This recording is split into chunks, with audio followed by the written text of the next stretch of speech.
বছরই চলচ্চিত্র শিল্পের উন্নয়ন সাধনে আয়োজন করা হয় রটারডাম ইন্টারন্যাশনাল ফিল্ম ফেস্টিভ্যাল। এবার বসেছিল এই উৎসবের ৫৪তম আসর।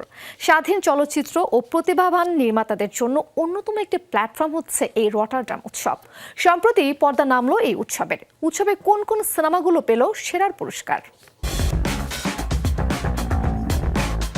এবারের উৎসবে সফলতার সাথে উন্মোচন করা হয়েছে ডিসপ্লেসমেন্ট ফান্ডের, যেখানে বিজয়ী ৫ নির্মাতা ১,০০০ ইউরো অনুদান পাবে সিনেমা নির্মাণের জন্য। স্থানীয় চলচ্চিত্র নির্মাতাদের উৎসাহ প্রদান করতে আয়োজিত হয় আরটিএম ডে। সেখানে আরটিএম পিস পুরস্কার পান অ্যাশলে রডজার্স।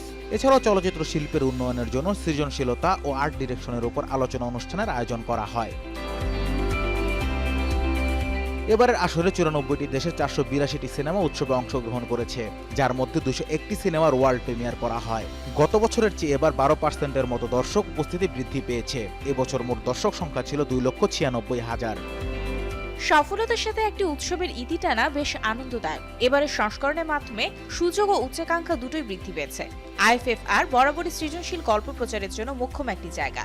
এমনকি এখানে সিনেমার বিস্তৃত সম্ভাবনা সম্পর্কে আলোচনা ও কার্যকর পদক্ষেপ নেওয়া হয়। সব মিলে দর্শকের যে সমর্থন পেয়েছি তা নিয়ে বেশ গর্বিত আমরা। উৎসবের গুরুত্বপূর্ণ প্রতিযোগিতা হচ্ছে টাইগার কম্পিটিশন, যেখানে নির্মাতারা তাদের সিনেমার মাধ্যমে উদ্ভাবনী ও দুঃসাহসিক চেতনা প্রকাশের সুযোগ পায়। এবার টাইগার কম্পিটিশন বিভাগে ১৪টি সিনেমার ওয়ার্ল্ড প্রিমিয়ার হয়। সবাইকে পেছনে ফেলে সেরার পুরস্কার জিতে নেয় ইগোর বেজিনোভিচের সিনেমা ফিওমে ও মর্তে। সেই সাথে ফিপ্রেস্কি অ্যাওয়ার্ডও পায় এটি। স্পেশাল জুরি অ্যাওয়ার্ড পান কঙ্গোর নির্মাতা সেমি বালোজি। উৎসবে আরেকটি গুরুত্বপূর্ণ বিভাগ হচ্ছে বিগ স্ক্রিন প্রতিযোগিতা বিভাগ।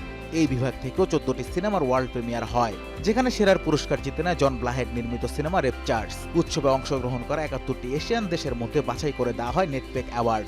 এবার এই অ্যাওয়ার্ড পায় ভারতীয় নির্মাতা বর্ষা ভারতের cinema bad girl. Anas Imran, showbiz tonight.